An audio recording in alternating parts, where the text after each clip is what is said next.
June 8th, 793 A.D.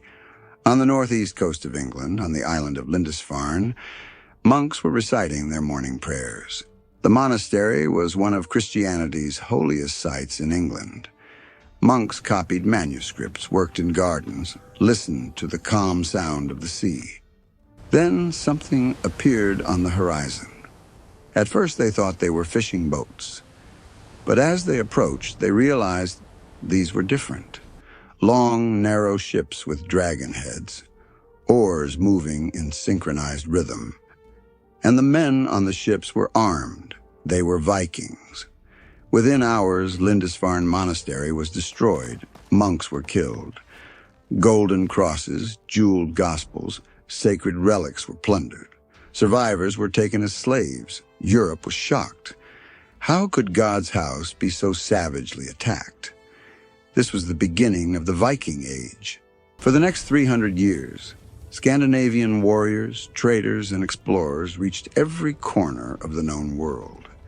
They conquered England, terrorized France, sailed Russia's rivers, settled Iceland and Greenland, and, in a way no one could have imagined, set foot in North America. 500 years before Columbus.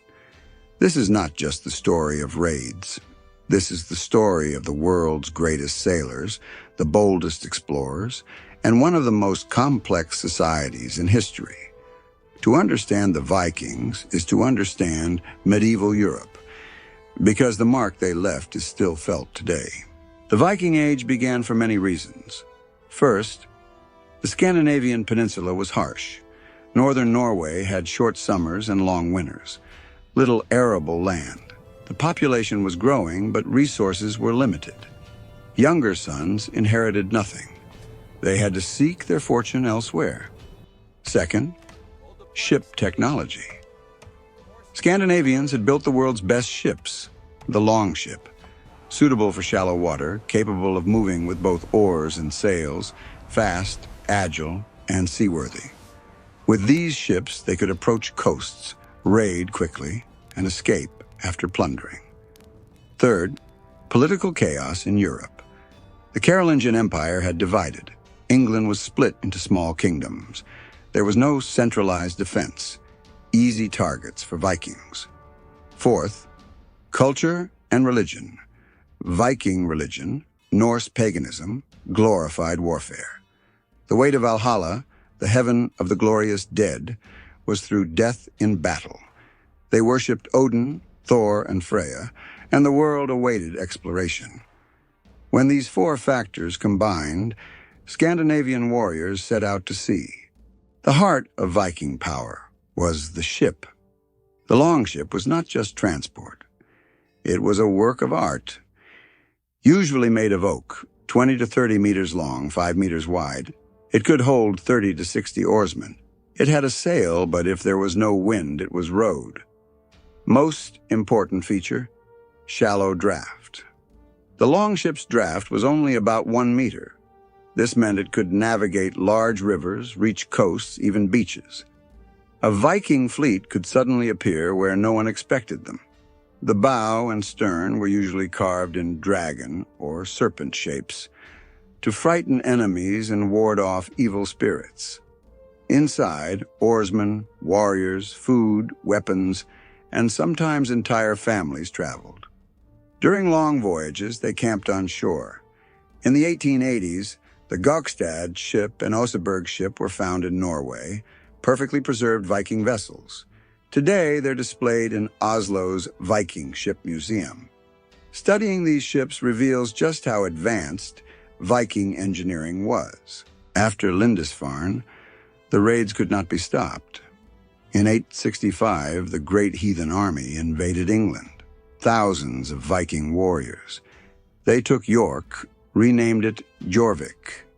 The kingdoms of East Anglia and Northumbria fell. Only Wessex resisted under King Alfred. But half of England fell under Viking control, the Danelaw region. In 845, the legendary Ragnar Lothbrok attacked Paris from the Seine River. He besieged the city. King Charles of France paid Ragnar 7,000 pounds of silver to leave Paris. tribute called Dangeld. This system spread, pay the Vikings not to attack. In 911, King Charles gave Viking leader Rollo the region of Normandy. Rollo made it a Viking settlement, and Normandy later became the homeland of William the Conqueror, who would take England in 1066.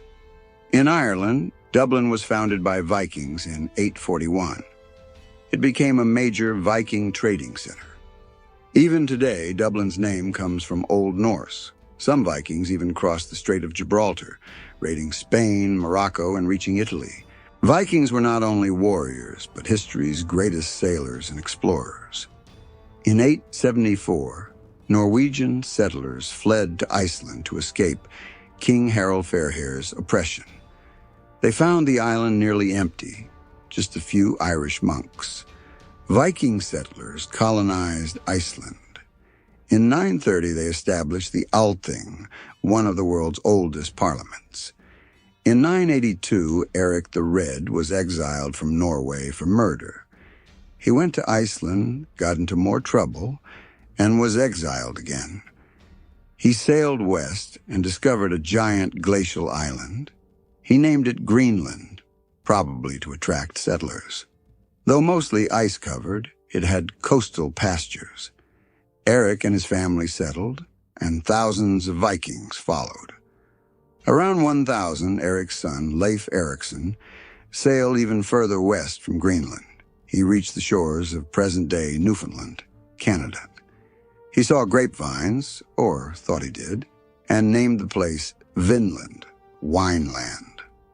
In 1960, Viking settlement remains were found at Lance-aux-Meadows in Newfoundland.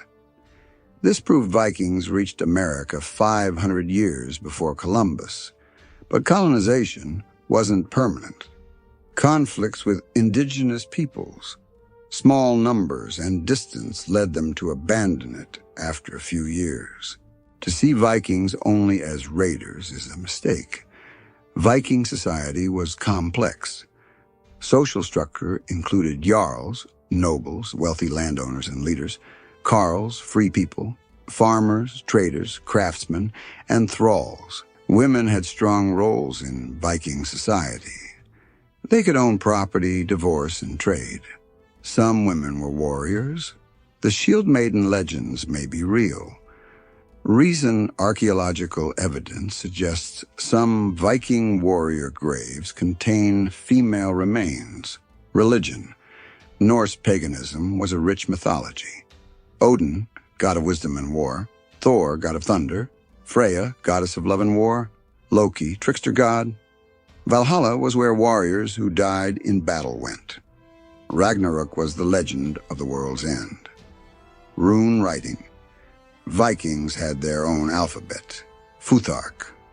Runes carved on stones, wood, and weapons are still found throughout Scandinavia today.